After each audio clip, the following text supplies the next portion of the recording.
Assalamualaikum warahmatullahi wabarakatuh. Kami dari kelompok 8 ingin mempresentasikan hasil kerja kami tentang pemeriksaan ekuitas. Nama saya Handidul Lestari. Saya akan menjelaskan tentang pengertian ekuitas. Aktivitas investasi adalah pembelian dan penjualan tanah, bangunan, peralatan, serta aset lainnya yang umumnya tidak ditahan untuk dijual kembali. Di samping itu, aktivitas investasi juga mencangkup pembelian dan penjualan instrumen keuangan yang tidak dimaksudkan untuk tujuan perdagangan.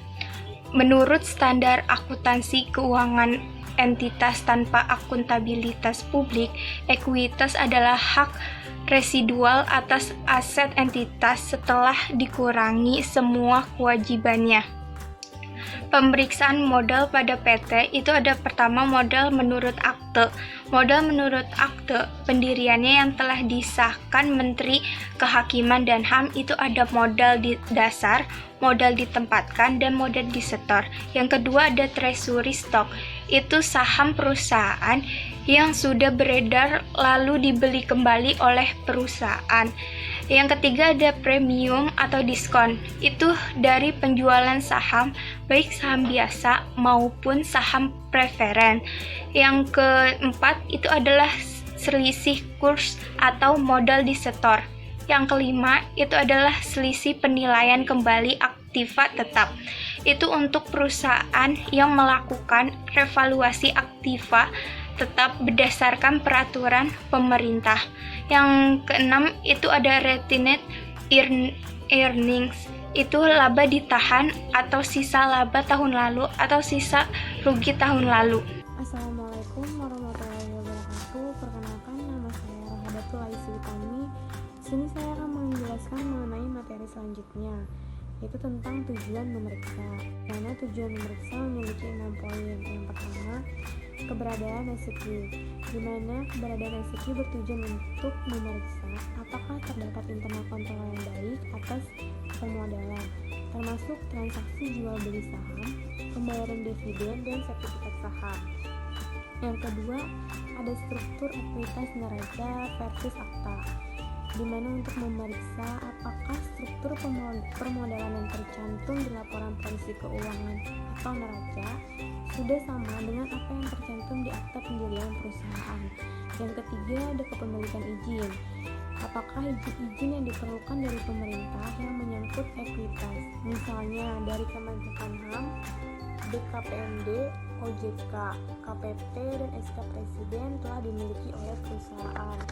Yang keempat, ada otorisasi perubahan modal, di mana untuk memeriksa apakah perubahan modal terhadap ekuitas telah mendapat otorisasi dari pejabat perusahaan yang telah berwenang.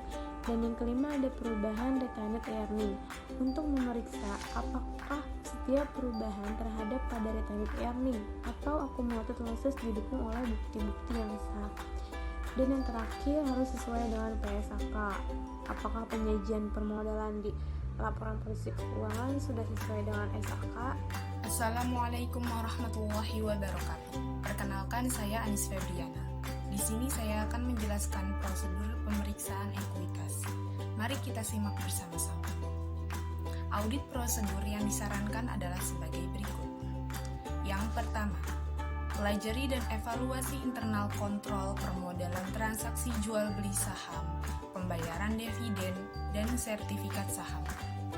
Yang kedua, minta kopi akte pendirian, SK pengesahan Menkeh dan HAM, SK BKPM atau BKPMD, Bapepam, KPP, dan SK Presiden, serta jika ada, minta kopi akte terbaru untuk disimpan dalam permanent file. Yang ketiga, cocokkan data akte pendirian atau akte terbaru dengan modal yang tercantum di neraca dan penjelasan dalam catatan atas laporan keuangan. Yang keempat, untuk perusahaan yang baru didirikan dan yang mempunyai tambahan setoran modal dalam periode yang diperiksa, periksalah bukti setoran dan pembukuan lainnya, otorisasi dari pejabat berwenang, dan instansi pemerintah. Yang kelima, jelaskan dalam kertas kerja pemeriksaan berapa modal dasar, modal ditempatkan, modal disetor, serta premium dan diskon dari penjualan saham. Jenis saham yang dimiliki dalam jumlah lembar dan nominal, serta rincian pemegang saham.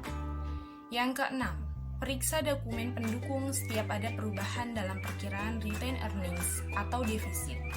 Yang ketujuh, seandainya ada pembagian dividen, periksa apakah bentuk pembagian dividen berupa cash, stok, atau properti dividen. Kebenaran pencatatan, otorisasi pejabat yang berwenang, kesesuaian aspek perpajakan dengan peraturan perpajakan. Yang kedelapan, periksa apakah akumulasi kerugian perusahaan sudah mencapai 75% dari modal disetor.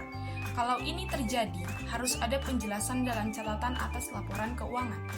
Yang kesembilan, pertimbangkan untuk mengirim konfirmasi ke pemegang saham atau Biro Administrasi Efek atau Stock Transfer Agent. Yang kesepuluh, seandainya ada treasury stock, periksa bukti pembelian dan otorisasinya, bukti penjualan dan otorisasinya jika treasury stock dijual kembali.